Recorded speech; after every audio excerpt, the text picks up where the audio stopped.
Good afternoon. Good afternoon. You already know what it is. You know my catchphrase. And for those who are new, I'll go ahead and repeat it.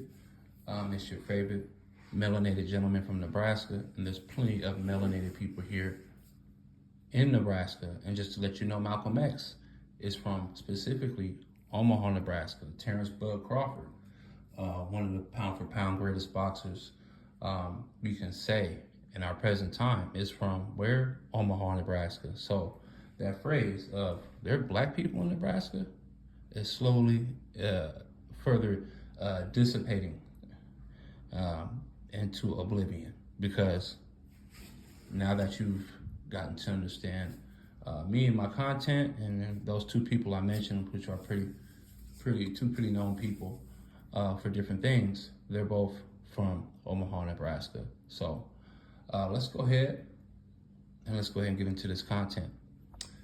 We are still, and will be for a while, in the book America's the True Old World, the Original Africa.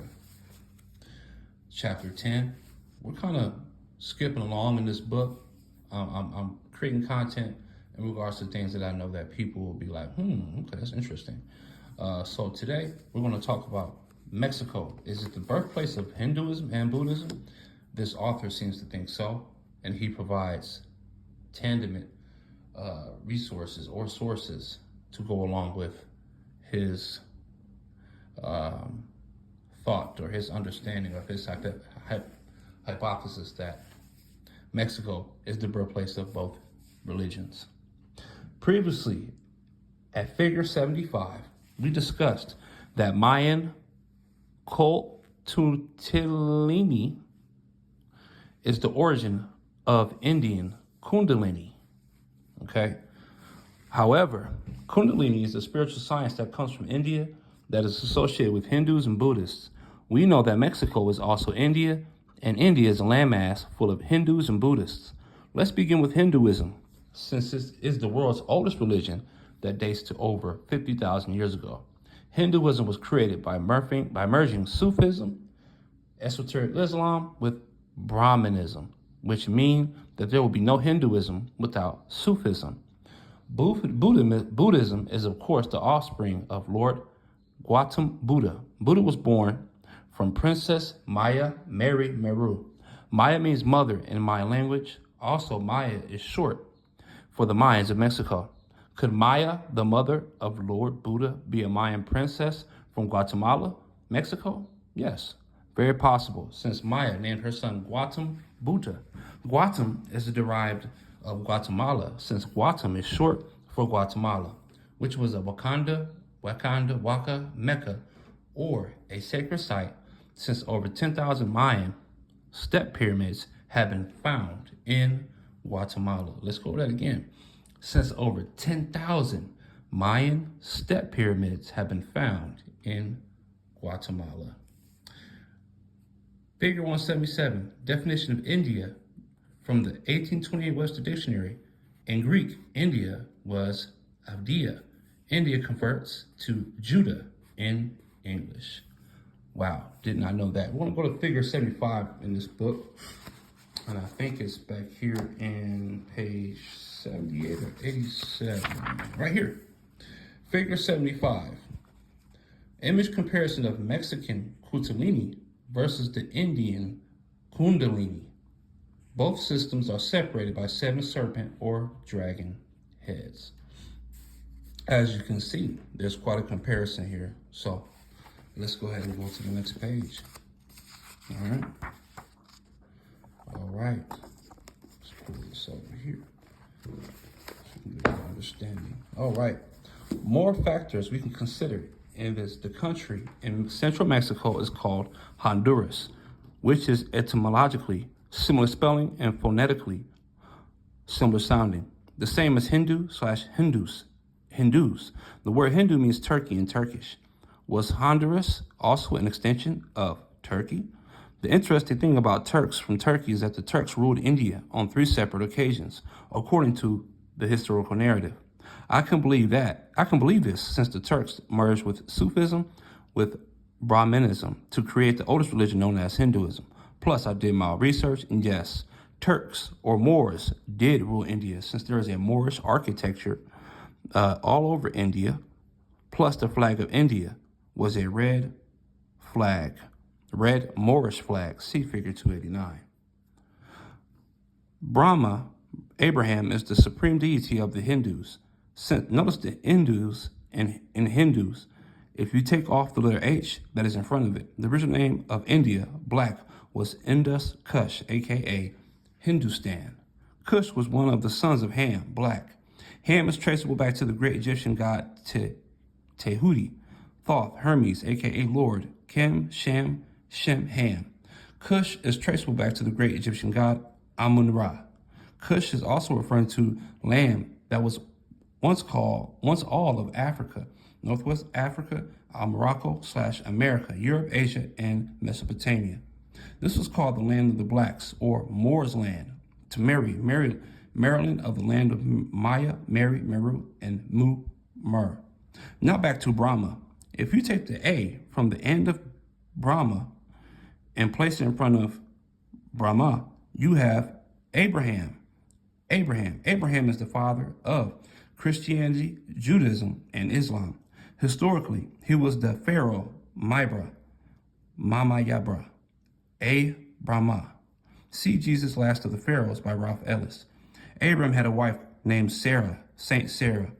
Well, Brahma had a wife named Saraswati.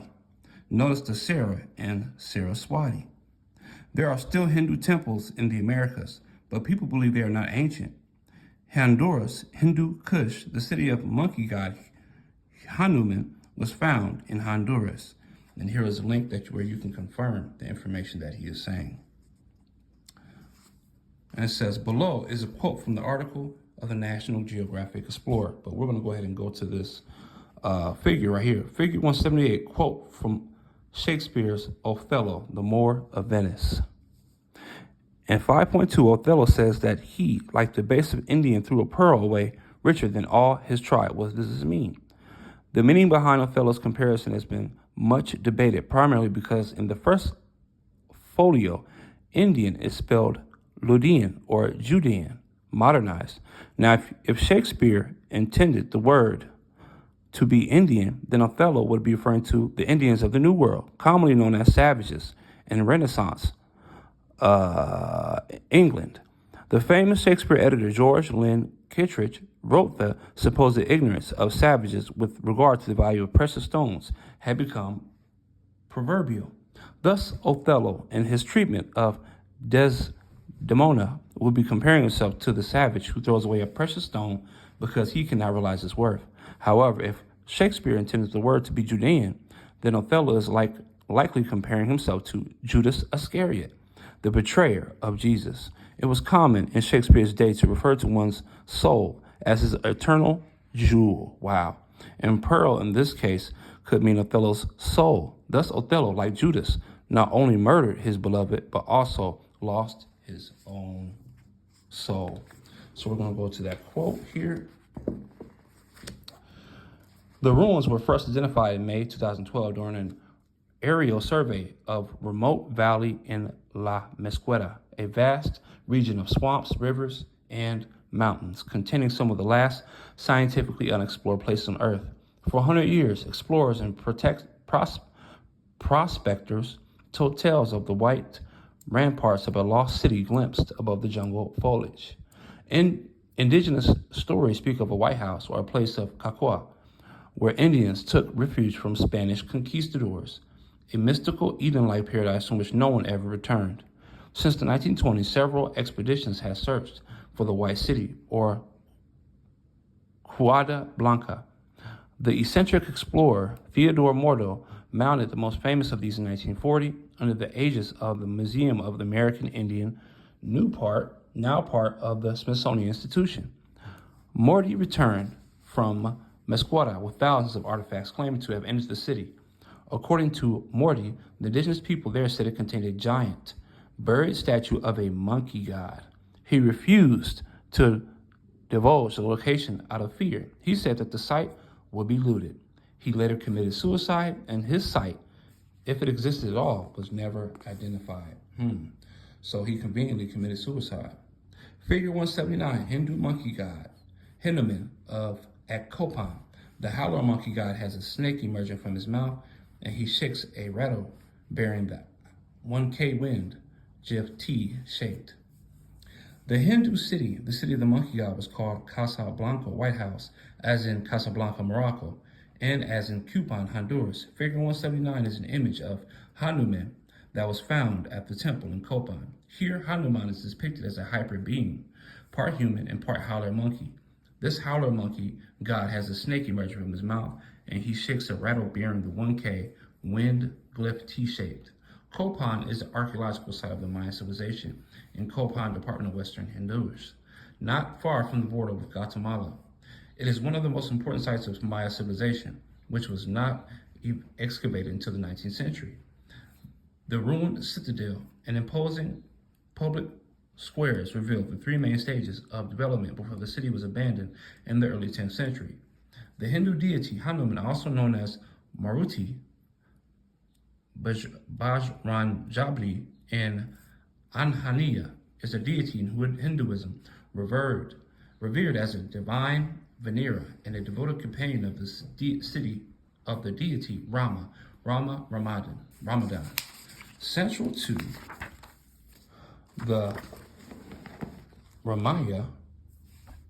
Ramayana, Hanuman is celebrated for his unwavering devotion to Rama and is considered a Chiranjeevi. He is traditionally believed to be spiritual offering of the wind deity Vayu, who is said to have played a significant role in his birth.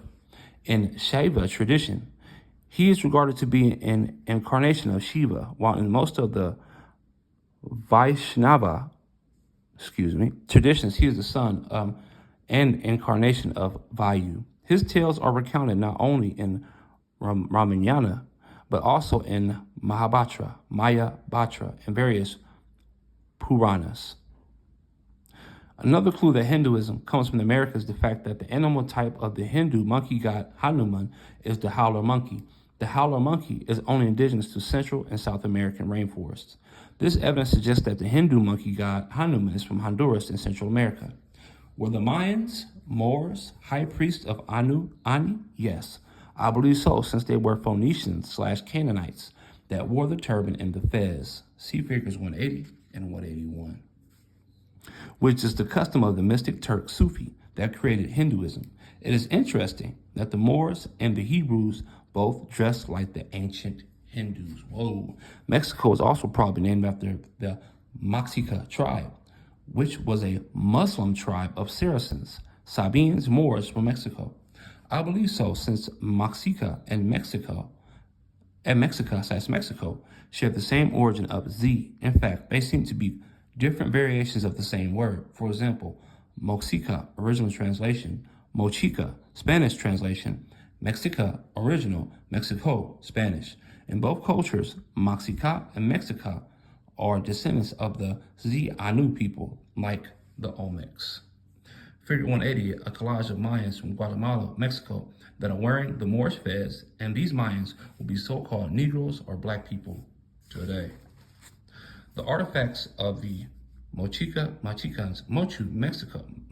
people depicted themselves in what would appear to be Muslim attire. They spoke Algonquin, Egyptian, and they were worshippers of the sun, Ra.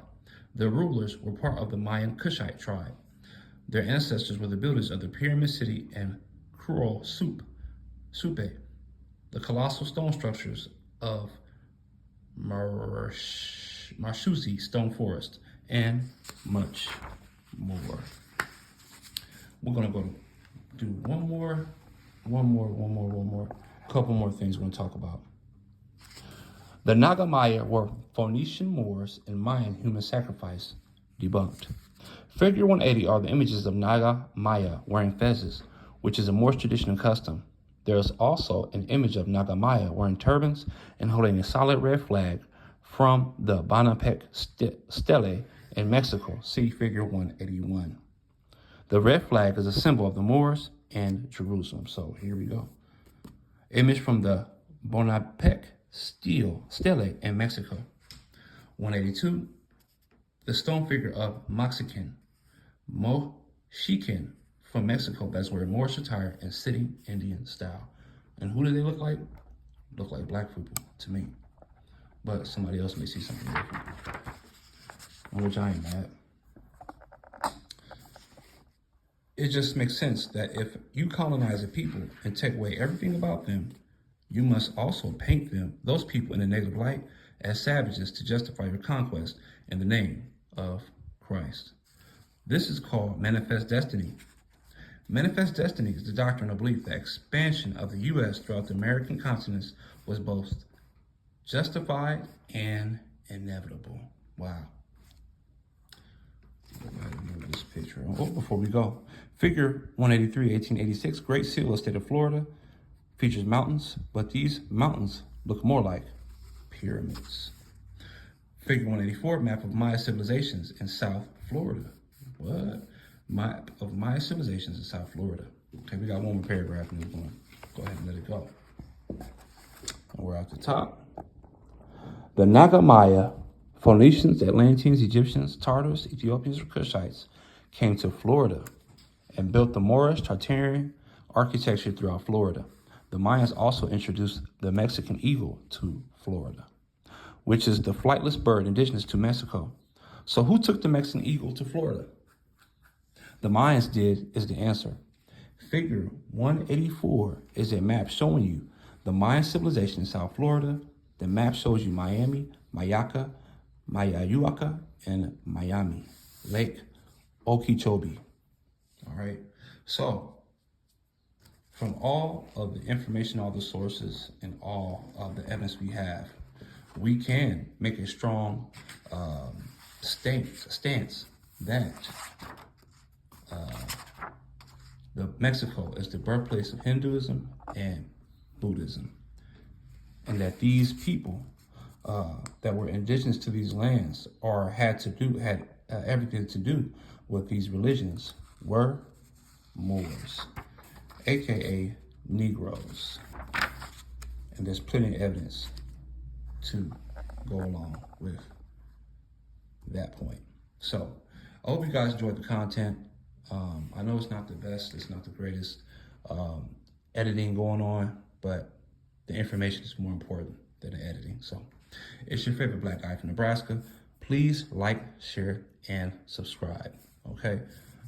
YouTube does not really like to throw my videos in the algorithm that often, but when they do, I do enjoy it. So, hey man, hope you guys enjoy the rest of your day.